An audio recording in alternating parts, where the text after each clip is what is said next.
إذا اقتراحات النواب في المجلس ما يتم تطبيقها، ليش عيل المواطن البحريني منتخب النواب في مجلس النواب؟ عشان يوصل صوت المواطن البحريني، والمواطن البحريني قايل حق النواب نبي تحسين معيشة، لأن الوضع الاقتصادي مالنا مدمر، صار لنا 20-25 سنة ما عندنا زيادات.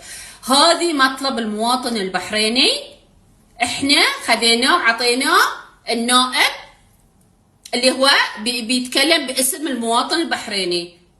يروح النائب يتكلم وما تشوف اي اجابه ولا تشوف اي رد.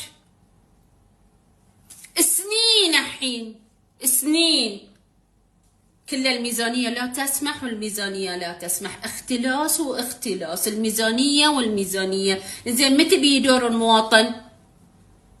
ليش ما احط له اولويات؟ انا قلتوا لي اقول مطلبي عند النائب والنائب مالي وصله، ليش ما يتنفذ؟ اذا كلام مجلس النواب ما ينسمع، كلام من ينسمع؟ ليش عيل حاطينهم احنا؟ ليش طلبتوا منا ننتخب اذا ما بينسمع كلامهم؟ ليش؟ نبي حل. تحسين معيشة مواطن البحرين من الأولويات، وهذه خط أحمر. متى يعني بينسمع كلام المواطن؟ ولا كل مرة يقولون خلاص ويتسكوا ويفتحون موضوع ثاني ونروح حق مواضيع ثانية. أنا ما أقول إنه ما في مواضيع انحلت في مجلس النواب، في مواضيع انحلت، من ضمنها كان مال الإسكان، في مواضيع مال البطالة للحين ما انحل، حال تحسين معيشة المواطن البحريني.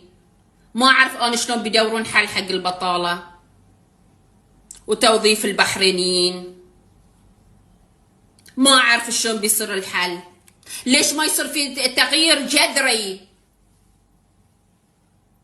ليش ما غير في الاستراتيجية ويب ناس تقدر ان هي تعطينا استراتيجية جديدة وتشوف حلول لتوظيف المواطنين البحرينيين؟ ليش ما سوي كذي؟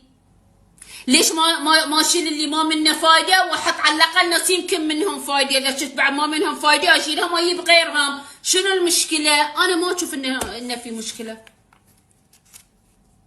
نفس الشيء النواب، ساعات بتحطونه يشوفون منه فايده، ما شافوا منه فايده انتخبوا واحد ثاني.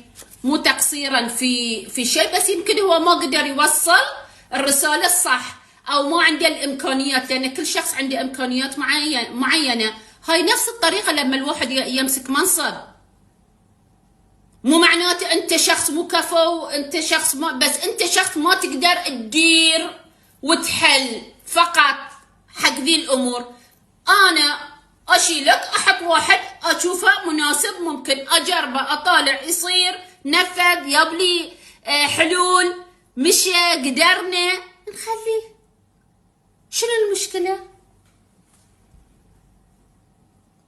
لمتى مساكين عيالنا بيتمون كذي بلا اشغال؟ لمتى يقعدون عيالنا يترجون اهاليهم عشان يشغلونهم؟ لمتى؟ وين الحل؟ حال تحسين معيشة مواطن بحريني on hold. وين الأولويات؟ أنا من رأيي هاي الاثنين أولويات، هذه أولويات لا ما يتنازل عنها المواطن البحريني مهما كان. من حقه دوروا له حلول. لا حد يقول لي أنا ما علي شنو اللي يصير، أنا مو حكومة، أنا مواطن. وما تحكي عن شخص، تحكي عن المواطنين. انتوا دوركم تدورون حل، مو انا. دوروا لي حل، عطوني، سووا لي. انا مواطن واستاهل، هذه بلدي، هذه ارضي، هذه بلدي، هذه ارضي. انا بتم هني وقاعده هني وبحقي، لن اتنازل. هذه ارضي انا، هاي ديرتي مملكة البحرين، فاحنا لن نتنازل. ومواطن البحريني ما بيتنازل عن ارضه ووطنه وحكومته، ودائما المواطن البحريني واقف مع الحكومة في كل شيء، في كل شيء. وقفوا معاه بعد انت، عطوا اللي يبي، يبح صوته،